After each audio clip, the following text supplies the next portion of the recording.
두 군데 말씀을 통해서 오늘 같이 생각하려고 하는 하나님의 말씀은 이 살인하지 말라고 하는 계명입니다.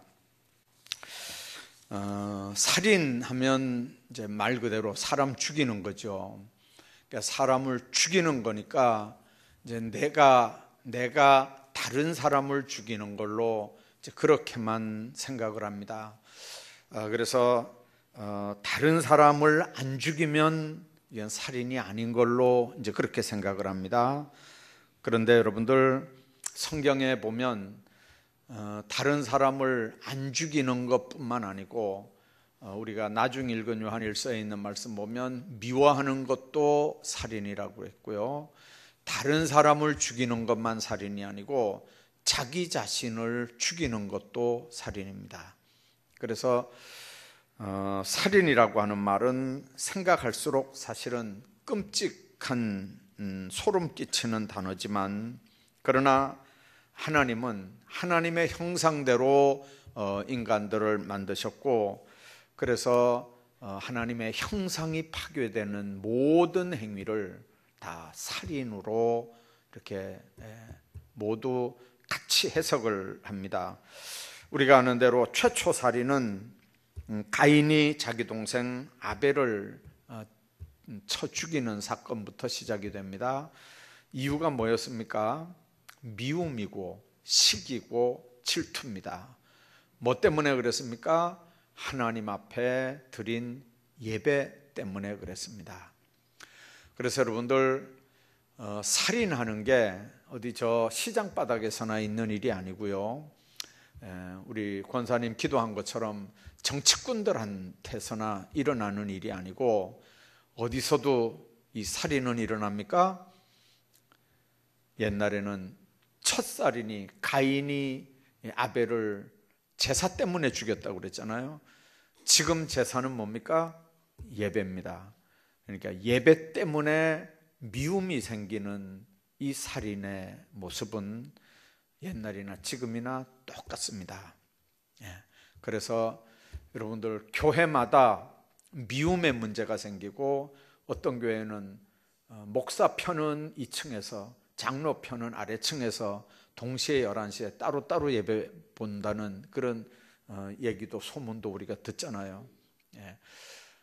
여러분들 교회가 하나님 앞에 이 살인하지 말라고 하는 계명을 사람 죽이는 걸로만 생각하면 안 되는 게, 아까 뒤에 읽은 요한일서에 있는 말씀처럼 미워하는 것도 다 살인이기 때문에 넓게 이 말씀을 이해를 하고 해석을 해야 됩니다.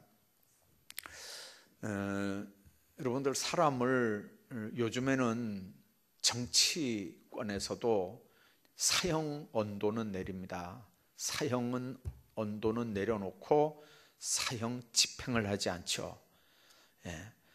안 죽입니다. 사형 언도는 내려놓고 사형 집행은 안 해요. 우리나라는요. 중국 같은 데는 바로 사형 집행 딱 떨어지면, 언도가 딱 떨어지면 바로 그날 아니면 그 다음날 바로 이렇게 처형을 하는데, 이제 우리는 그렇게 안 합니다. 왜 그렇습니까? 인권이라고 하는 것 때문에, 어떻게 법이 사람 생명을 죽일 수 있느냐, 못 죽인다고 하는 거거든요. 그래서 사형 언도는 내려놓고 실제로는 죽이지 않습니다. 여기에 대해서 이제 기독교 안에서도 찬반 양론이 있어요. 찬반 양론이 당연히 이거는 죽여야 된다. 이거는 당연히 죽여야 이게 법의 위계 질서가 세워진다. 그 다음에 아무리 법이지만, 아무리 잘못했지만 사람이 어떻게 사람의 생명을 죽이느냐, 생명은 다 하나님께 속한 거기 때문에 아무도 사람의 생명은 건드리지 못한다. 여러분들 나름대로 아까 얘기한 것처럼 우리 기독교 안에서도 한 교단 안의 목사들도 이렇게 똑같이 한쪽은 죽여야 된다 그러고, 한쪽에서는 당연히 지금처럼 죽이면 안 된다 그러고, 이제 똑같은 교단에 똑같은 신학교에서 공부한 목사들 사이에도 이게 이제 그 양분이 되거든요. 그러니까 뭐 교단이 다르거나 뭐 이렇게 하면 더 말할 것도 없죠. 자, 이제 나름대로 생각하고 판단할 수밖에 없지만 그래도 우리가 분명한 건 성경이 우리 판단이나 우리 신앙의 기준이 될 수밖에 없습니다. 기록을 보면요, 세계 최고의 살인 기록이 나와 있습니다. 19세기에 인도 사람 브람이라고 하는 사람이 931명을 살인을 했대요. 931명을 몇 년 동안 했냐면 50년 동안에 931명을 했는데 50년 동안 사람을 죽였는데도 처음에는 발견이 안 되다가 한 50년쯤 뒤에 아마 이게 이제 발견이 됐는데 나중에 쭉 조사를 해보니까 여러분들 50년 동안에 931명을 죽였더래요. 우리나라 기록은 제일 많이 죽인 사람이 몇 명 죽였을 것 같아요? 혹시 여러분들 기억하시나요? 경남 의령이라고 하는 곳에서 우순경이라고 하는 사람이 있었어요. 우순경 기억하시나요? 이 사람이 그때 27살짜리인데 청와대에서 이제 근무하던 경찰이었어요. 근데 뭐가 이제 품행이 안 좋으니까 이제 지방으로 발령이 났는데 이 경남 의령으로 발령이 났어요. 경남 의령으로 발령이 나니까 이제 그 옆에 사람들 보고 이제 나 같은 건 인정 못 받아서 청와대 근무하다가 이 경남 의령까지 온 나 같은 건 죽어야 돼, 죽어야 돼. 맨날 이제 입으로 죽어야 돼, 죽어야 돼. 이제 이렇게 하고 옆에 사람들이 이제 그 방위들이 같이 지서에 근무하잖아요. 방위들이 뭐 이렇게 조금만 해도 너 나 무시하는 거냐? 막 이렇게 해가지고 아주 분위기가 살벌했는데 제가 그때 그 기록을 한번 봤어요. 설교 준비하다 기록을 보니까 이 가정이 좀 안 좋은 아이였어요. 우순경이. 근데 이제 27이니까 장가 가야 되잖아요. 그래서 이제 교제하는 아가씨하고 결혼을 한다 그러니까 여자 집에서 그 하라 그러겠어요. 그 품행이 안 좋고 뭐 그러니까 이제 결사 반대를 했는데도 하여튼간 막 그 이렇게 호적 결혼 신고부터 해놓고 막 이제 어거지로 막 살았는 것 같아요. 이제 동거를 하는데 어느 날 그 파출소에 이제 가서 근무하고 점심 때 쉬려고 집에 와서 점심을 먹고 누워서 이렇게 낮잠을 자는데 세상에 하필이면 여름이었나 봐요 그때가. 하여튼간 파리가 한 마리가 얼굴에도 앉았다가 막 배에도 앉았다 그러니까 막 자다가 막 이렇게 했을 거 아니에요. 그러니까 그거 생각해 준다고 아내가 옆에서 파리를 쫓는데 파리 한 마리가 배에 앉았던가 봐요. 그러니까 파리 잡는다고 배를 딱 쳤대요. 그러니까 이게 자다 벌떡 일어나가지고 이제 막 얼마나 두들겨 팼는지 두들겨 패고 이제 그 파출소에 가가지고 또 파출소에 가니까 또 그 방위들이 뭐 말하는 거나 뭐 이렇게 그러잖아요. 그러니까 또 거기서 뭐 폭행을 하고 나중에는 그 총 뺏고 무기고 탈취해가지고 막 수류탄 몇 발하고 막 총하고 총알하고 막 잔뜩 가져 나가가지고 그날 저녁에 하여튼간 그날 저녁 그 다음날 아침까지 56명 자기도 나중에 수류탄 터뜨려가지고 몇 명과 함께 이렇게 죽어서 기록에 우리나라 사람 중에 제일 많이 죽인 사람이 그 우순경으로 이름이 우범곤인가 뭐 그래요. 근데 이제 그 우순경 사건 전에는 그 옛날에 그 김대두라는 사람이 17명 사람 죽였던 게 이제 최고 기록이었는데 우순경 때문에 이렇게 이제 바뀌어졌죠. 미국의 정신의학자인 로널드 랜디라고 하는 사람이 쓴 살인과 광기라고 하는 책에 보면 이렇게 이제 자살을 하거나 타살을 하거나 간에 그 사람을 자기가 죽든가 남을 죽이든가 간에 이렇게 그렇게 하는 사람들은 자신이 처해 있는 어려움들을 그 책임을 사회에 돌리고 사람들에게 울분을 터뜨리면서 그러면서 책임전가 분풀이로 이제 이런 일을 한다 정의를 그렇게 써요. 왜 자살을 하느냐, 왜 다른 사람들을 죽이느냐, 공통점이 뭐냐면 바로 자신의 공경의 책임을 사회에다가 돌린다는 거죠. 자, 여러분들, 우리가 아까 처음에 말씀드린 것처럼 이 살인은 하나님의 형상을 파괴하는 무서운 죄거든요. 하나님께 도전하는 가장 무서운 죄가 살인입니다. 그래서 잠언의 창세기 9장에 보면 무릇 피를 흘리면 사람이 그 피를 흘릴 것이니 이는 하나님이 자기 형상대로 사람을 지었음이니라, 그렇게 말씀합니다. 이제 어떤 사람들은 그렇게 얘기합니다. 생명을 죽이는 모든 행위가 다 살인인 줄 아는데 사실은 그런 건 아니죠. 예를 들면 전쟁을 합니다. 전쟁을 합니다. 우리 교회도 옛날에 월남 갔다 오신 분들 계셔요. 자, 나라의 부름을 받고 월남에 파견이 됐어요. 파병이 됐는데 막 베트콩들이 막 죽이려고 막 달라드니까 그거 안 죽이면 자기가 죽는 거잖아요. 자, 그런 상황에서는 어떻게 해야 될까요? 전쟁에서는 그냥 난 예수 믿는 사람이라고 주님 내 영혼 받으십시오 하고 그냥 총 이렇게 들고 이렇게 그럼 가만히 서 있다가 그냥 맞아 죽어야 되는 건가요? 네. 여러분들, 의로운 전쟁은 성경에도 보면요, 살인이 아니라고 분명하게 얘기합니다.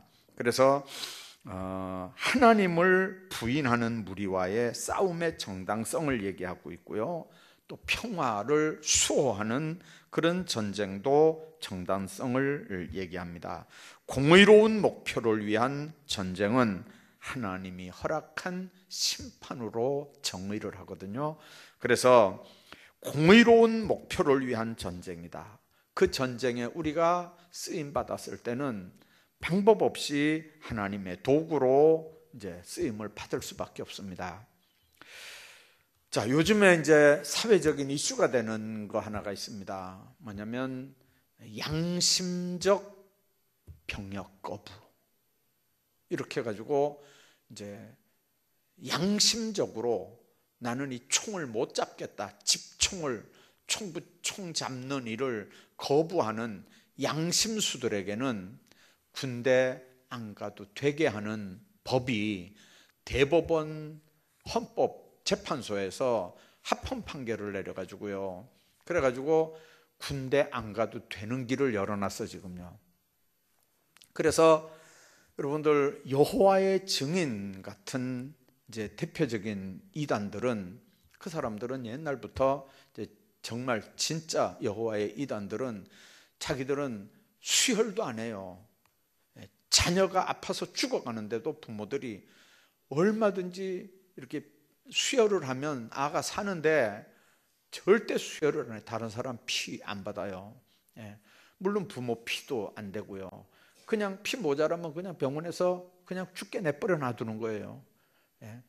그래서 수혈 거부하는 게 여호와의 증인이고요. 그리고 지금 사회적으로 문제가 되는 군대 안 가요. 감옥에 가면 같이 군대 안 가요. 자, 그리고 대한민국 정부는, 헌법재판관들은 그게 합당하다는 거예요. 양심적으로 총 들기 싫으면 안 들어도 된다는 거예요. 그러면 여러분들 한번 생각해 봅시다. 나라가 위태할 때 목숨 바쳐 총 들고 싸웠던 호국 영령들은, 여러분들 호국 선열들은 무슨 비양심적인 사람들인가요? 그러면 한번 생각 한번 해봐봐요. 어느 남자가, 여러분들 이제 여자분들은 잘 모르지만 남자들은요, 저도 논산훈련소에서 훈련 받았는데 그 논산훈련소 제대할 때, 논산훈련소에서 나와서 이제 자대 모두 배치받을 때 그 훈련소 생활이 얼마나 어려웠는지 나중에 뭐라 그러냐면요, 그쪽을 보고 소변도 안 본다 이렇게 하고 다 나와요. 그렇게 하고 다 나와요. 그러니까 얼마나 그 훈련소가 어려웠겠어요. 힘들게 훈련을 받거든요. 그럼 여러분들 그거만이 아니잖아요. 그래도 나중에 보면 훈련소가 제일 편해요. 그래도요. 자대 배치 받으면 가면 어느 부대든지 가면 자기가 제일 쫄병이잖아요. 그러면 얼마나 어려웠겠어요. 요즘에 제가 얼마 전에 누구한테 물어보니까 아무리 내일 모레 제대할 군인들도 자기 밥그릇은 자기가 다 씻어야 된대요. 요새는요. 옛날엔 그런 게 어디 있어요. 2등병으로 들어가면요 밥그릇 이만큼씩, 우리 부엌에서 이렇게 그 아이들 밥 받아 먹는 그 뭐라 그래요, 그 통이, 이 판 있잖아요. 식판. 그 식판을 이렇게 딱 들으면요 눈이 안 보일 때 이만큼 높이 쌓아가지고 쫄병들은 그거 들고 겨울에도 얼마나 그거 닦는다고요. 빛이 반짝반짝 나게 하게 닦아요. 거기에 뭐 이렇게 해가지고 조금이라도 있으면요 어림도 없어요. 그러니까 남자들은 군대 갔다 와서 설거지 잘 한다니까요. 집에서 설거지 좀 시켜요. 설거지 시켜도 잘해. 여러분들보다 훨씬 더 깨끗하게 잘해요. 여러분들 그렇게 훈련 세게 받고 고생한 군인들, 그런 사람들은요 그럼 등신들이냔 말이에요. 등신들이. 그 사람들은 뭐 비양심적인 사람들이에요. 대전 현충원, 여러분들 혹시 기회 있으면 한번 가보셔요. 저도 벌써 안 가본 지가 한 20년 된 것 같은데, 한 20년 전에 그 누가 거기 그 안장이 돼 있어서 한번 갔어요. 근데 그때는 이제 1년에 한 번씩 한 3, 4년 다녔는데 1년마다 가보면요 길을 못 찾겠어요. 길을. 그렇게 많이 들어왔어요. 묘가 없던 묘들이 얼마나 많이 생겼는지 몰라요. 그러니까 군대 가서 얼마나 사고가 많이 난다고요. 그러니까 건강하게 제대하는 거, 그것만 해도요 무조건 하나님 앞에 감사해야 돼요. 그런데 여러분들 양심적인 뭐라고 총 안 들겠다고 군대 안 가는 걸요 대체복무를 시킨다고요? 여러분들 대체복무, 그게 무슨, 군대가 무슨 대체복무가 어디 있어요? 전쟁 대체복무, 그게 말이 되는 거예요 지금요? 아무튼 오늘 우리가 생각해야 되는 건, 이렇게 여호와의 증인들 양심을 핑계로 총을 들지 않는다면요 이 나라는 누가 지키겠어요? 전쟁이 일어나면 나라는 누가 지키겠냐고요. 그래서 정말 공의로운 전쟁을 수행할 때 사람 죽고 죽이고 하는 이런 일들은 성경에서는 그걸 살인으로 얘기하지 않았고요. 그 다음에 정당방위는 살인으로 성경이 얘기를 하지 않았어요. 자기 생명을 보호함은 인간의 본능이거든요. 예를 들면 강도가 칼을 들고 들어왔어요. 막 몸싸움을 하다가 어떻게 하다가 자기 안 죽으려고 어떻게 해가지고 막 손을 딱 붙잡고 막 씨름을 하다가 오히려 강도가 자기 칼에 자기가 죽었다 그럽시다. 막 몸부림을 치다 둘이. 그래서 죽었어요. 자, 그러면 그거 살인이잖아요. 그런데 성경에는 그렇게 정당방위는 살인으로 인정을 안 해요. 우리나라는요 그렇게 해서 죽여도 살인이에요. 참작은 하지만 그렇게 해서 죽여도 일단은 살인이에요.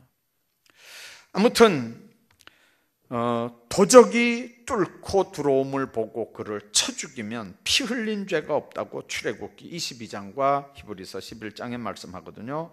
여호수아 20장에 보면 살인의 의도가 없이 자신을 보호하려다가 살인한 사람을 보호하기 위해서 여호수아에 있는 말씀 보면 도피성을 이렇게 동네마다 이렇게 지역마다 이렇게 해가지고 막 오살한 자들, 그러니까 실수로 사람 죽인 자들, 죽이려고 해서가 아니고 실수로 정말 사람 죽인 자들. 예를 들면 도끼로 나무를 찍는데 도끼가 빠져서 옆에 사람 머리에 맞아 죽었다든지 뭐 이런 경우.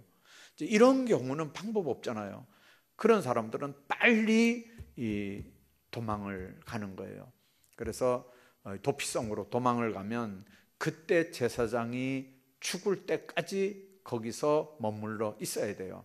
만일 그때 제사장이 안 죽었는데도 도피성에서 밖으로 나왔다가 붙잡히면 그건 죽는 거고, 일단은 그 안에서 있다가 그 대제사장이 죽은 다음에는 그게 풀려요.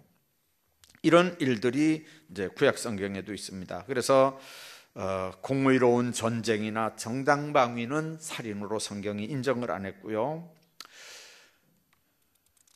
요즘에는 또 하도 이 환경단체들이 하도 목소리가 커져가지고 꼭 저 스님들이나 이 불교에서 이렇게 파송된 사람들처럼 얘기를 해요. 그래서 뭐 도룡뇽 몇 마리 때문에 뭐 길을 이렇게 뭐 우회를 한다든지 뭐 이런 엄청난 일들, 뭐 갯벌을 살리기 위해서 뭘 어떻게 한다든지.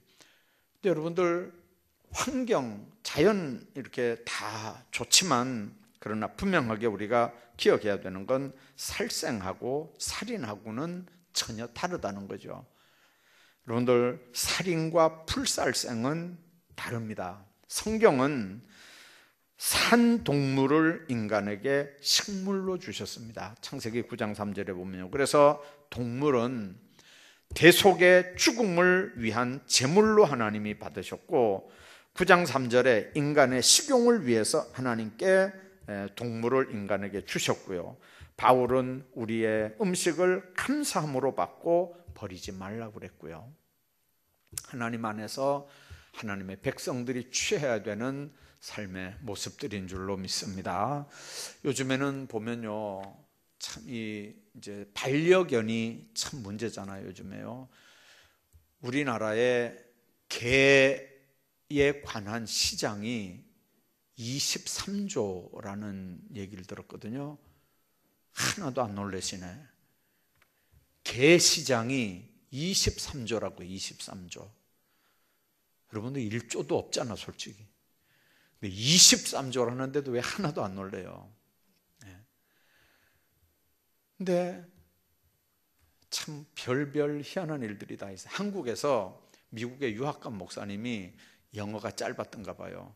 가서 보니까 나중에 이렇게 친구 목사가 친구 목사님이 아마 그 자취하는 방에 이렇게 들어가 보니까 개 사료가 한 푸대 이렇게 있는데, 나중에 보니까 이 목사님이 영어가 짧아가지고 그게 개 사료인 줄 모르고 그냥 좀 싸기 때문에 사다 놨는데, 사다 먹었는데 나중에 보니까 그 목사님이 개 사료를 사다 먹었더래요. 개 사료를.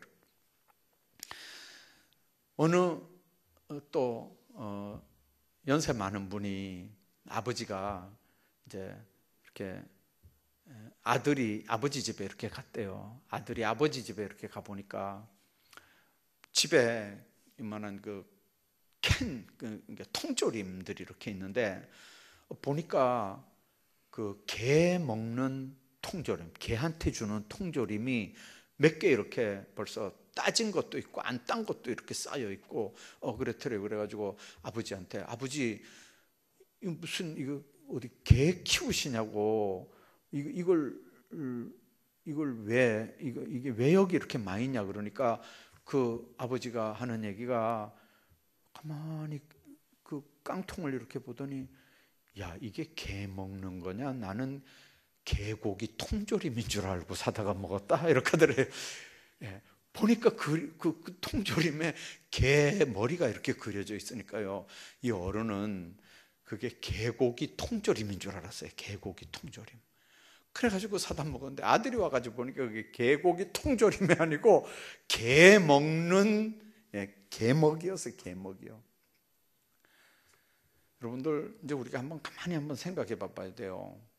요즘에 정말 이 살생 문제 때문에 아주 골치 아파하고, 또 그냥 귀엽게 키우다가 나중에 이제 늙고 막 이렇게 병들고 하면 이거 처분을 못 해가지고 막 어떻게 하고, 또 직업적으로 그런 것 맡아서 관리하겠다고 한 사람이 이제 그런 것도 이렇게 안락사 시켜가지고 뭐 또 이렇게 잘못 처리했다고 뉴스 나오고 하는 거 많이 들어보셨죠?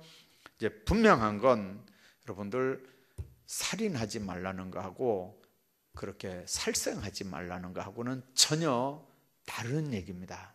그래서 여러분들, 짐승은 영혼이 있나요? 영혼이 없잖아요. 영혼이 없어요. 말 그대로 죽으면 끝나는 거예요.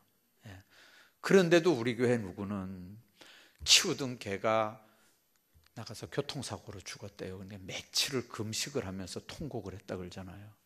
누군지는 내가 얘기 안 하겠어요. 얼마나 정이 들었으면요. 밥도 못 먹고 막 그 죽은 개를 위해서 그렇게 며칠을 울었대요. 그러니까 마음이 얼마나 착하면 그러겠어요. 그런데도 그건 영혼은 없어요. 영혼은 없어요. 자, 그 다음에 아까 얘기했던 법 집행을 위해서 실시되는 사형은 살인으로 인정을 안 했어요. 그래서 사형법 폐지 같은 게 이제 우리나라에 아까 얘기한 것처럼 있지만, 그러나 생명을 빼앗는 죄, 이거는 법이라도 안 된다고 하는 게 이제 사람들 얘기고요. 무릇 사람의 피를 흘리면 사람이 그 피를 흘릴 것이라 하는 게 성경이 우리에게 얘기하는 겁니다. 자, 그러면 성경이 말하는 살인의 구체적인 내용은 뭐냐면, 핵심적으로 말하면 직접적인 살인과 간접적인 살인 두 가지가 있어요. 직접적인 살인은 스스로 자기를 죽이는 자살, 그리고 남을 죽이는 타살, 이게 직접적인 살인이에요. 간접적인 살인이 있죠. 이게 뭘까요? 형제를 향한 욕설, 미움, 이런 것들은 성경이 분명하게 살인이라고 정의하는 말씀들이거든요. 그 형제를 미워하는 자마다 살인하는 자니, 그렇게 말씀합니다. 그리고 창세기 49장 5절에 보면 증오나 분노는 살인의 시작인 걸 분명하게 얘기합니다.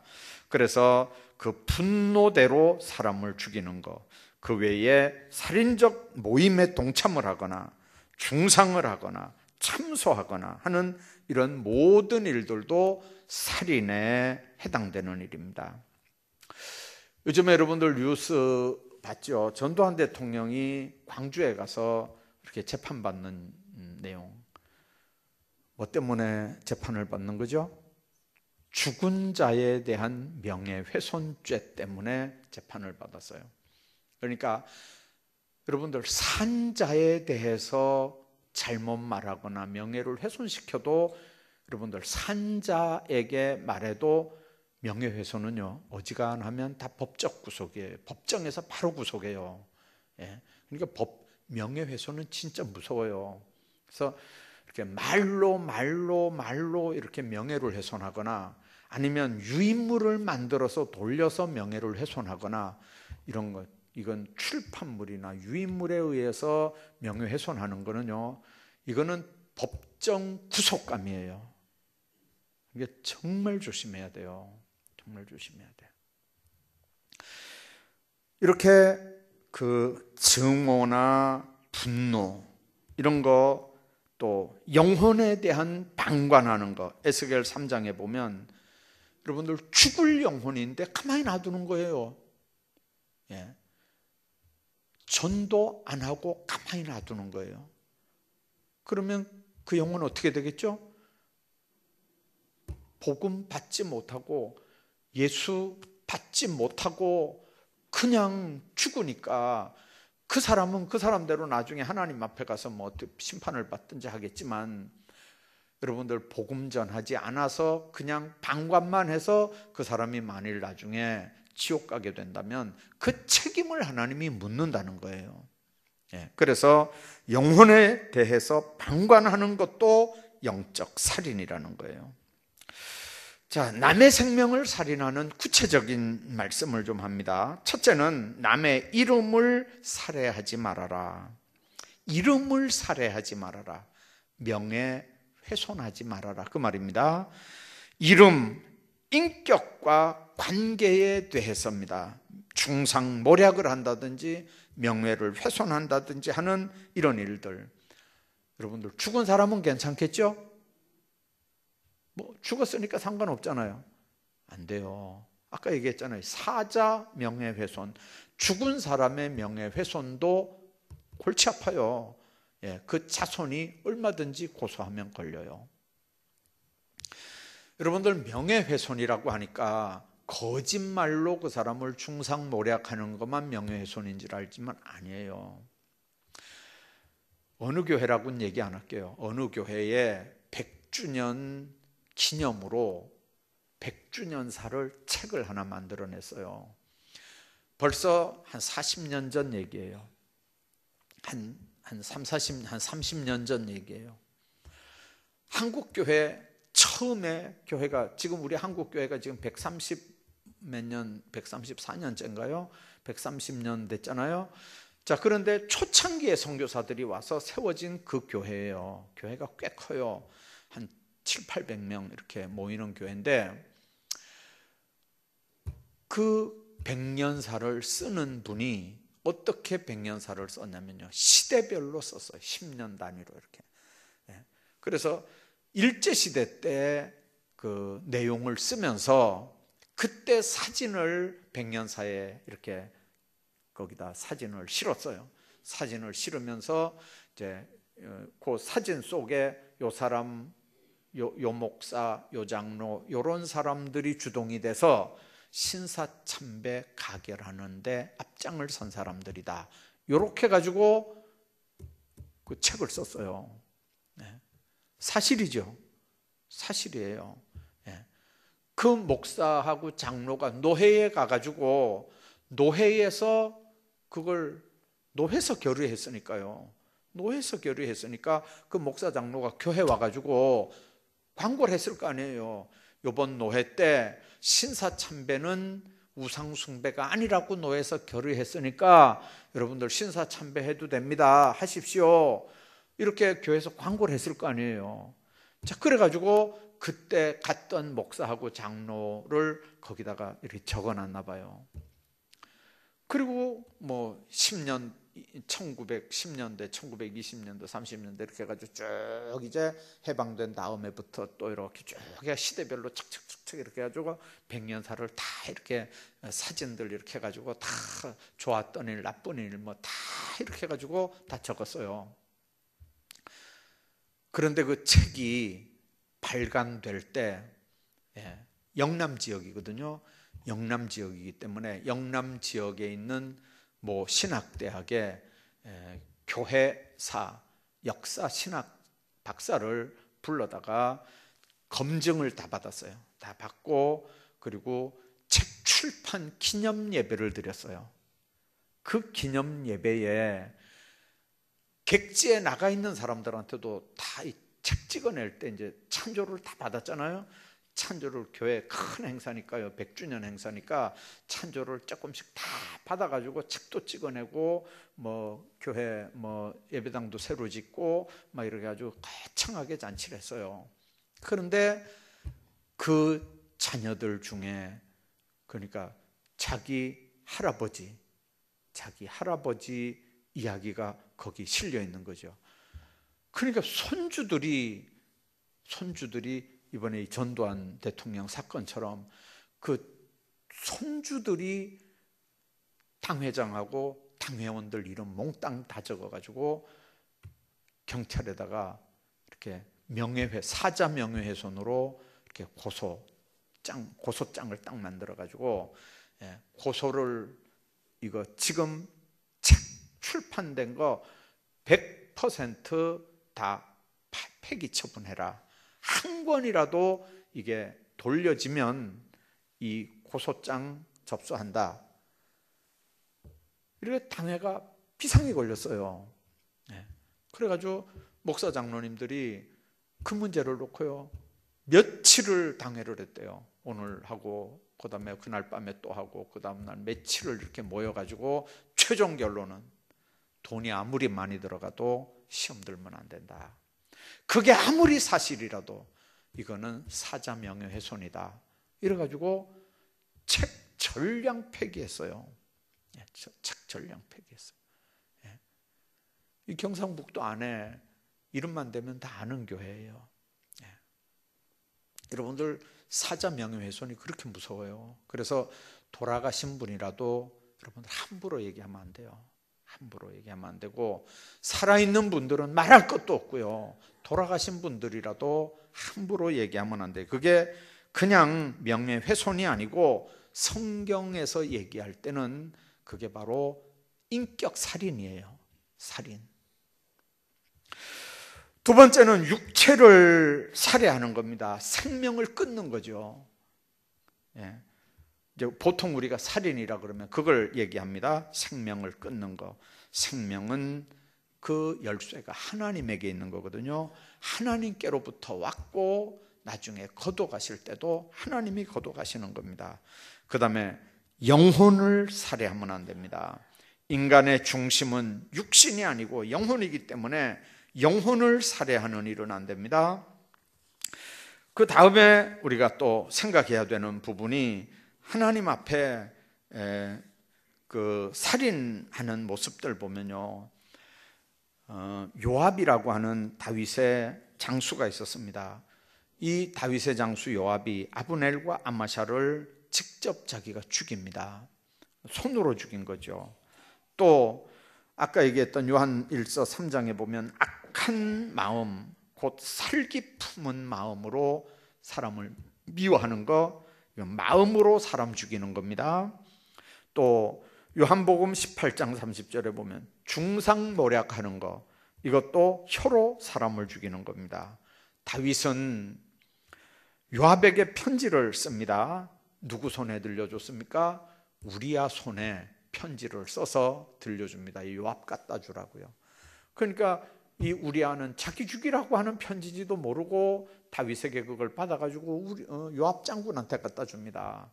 여러분들, 사람을 뭘로 죽입니까? 연필로, 붓으로 죽입니다. 자, 사울이 스데반 죽일 때 여러분들 가편 투표를 했다 그랬습니다. 사람 죽이는 일에 동의하는 겁니다. 여러분들, 사람 죽이는 일에 동의하는 거, 이것도 사도행전 22장에 보면 살인죄입니다. 참 여러분들 묘한 게, 이제 예를 들어서 한 사람이나 두 사람이나 세 사람이나 모여가지고 어떤 한 사람이 두 사람 보고 이제 이야기하잖아요. 그러면 나머지 두 사람도 끄떡끄떡 했어요. 끄떡끄떡. 누구 흉을 보거나 누구를 지칭해서 이야기할 때, 한 사람이 이야기할 때 두 사람이 다 끄떡끄떡 했다고요. 예. 근데 나중에 되돌아서 들어오는 얘기를 보면요, 말 한 사람이 한 게 아니고 끄떡끄떡 한 사람이 말하는 걸로 뒤집어서 이게 들어와요. 예. 뒤집어서 들어와요. 그래서 여러분들, 험담하는 자리에서는요, 아닌 건 아니라고 분명하게 얘기해야 돼요. 예. 그런 얘기를 그 자리에서는 꺼내지도 못하게 해야 돼요. 딱 막아버려야 돼요. 예. 막아버려야 돼요. 왜 그러냐면 그 얘기하는 건, 지금 그 얘기하는 건 무슨 얘기든지 그런 얘기하는 건 성령께서 그 사람을 쓰는 게 아니에요. 마귀가 그 사람을 도구로 쓰는 거라고 빨리 판단하셔야 돼요. 그래서 속으로는 사탄아 물러가라, 이렇게 하셔야 돼요. 그렇게 하고 입으로는 그런 말 여기서 하려면 나는 가겠습니다, 당신 가시오, 두 개 중에 하나에 절대로 그런 얘기 못하게 해야 돼요. 왜 그러냐면 그날 그 얘기 안 하면요, 다음 날 다음 기회에 이 사람은 또 그 얘기 또 해요, 이 사람하고. 그리고 나중에 돌아 들어오는 얘기 보면요, 자기는 쏙 빠지고 듣고 끄떡끄떡하고 거기 한마디 이렇게 했던 사람이 말한 걸로 거꾸로 돌아 들어와요, 이게요. 그러니까 절대로 그런 자리는 여러분들 앉지도 말고 서지도 말아야 돼요. 그런 얘기 하는 데 있으면 막아버려야 돼요. 못하게 해야 돼요. 그런 얘기 하지 말라고 아예 딱 막고.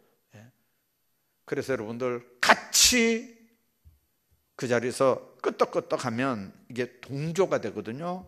그래서 여러분들 동의하면 같이 그 자리에서 같은 그 죄가 된다고 하는 걸 여러분들 꼭 기억하십시오. 또 하나 있습니다.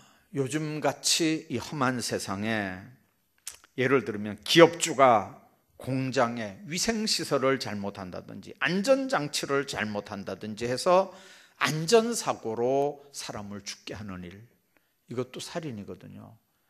여러분들 이거 뭐 직무상 뭐 무슨 죄 이렇게 하고 법적으로는 뭐 이렇게 대충 넘어갈 수 있겠지만 이것도 하나님 앞에서 살인은 살인입니다. 뿐만 아니라 가족 계획하면서 낙태하는 죄. 요즘에 지금 그 여성단체들이 데모하면서 난리 났잖아요. 낙태할 수 있는 자유를 허락해라.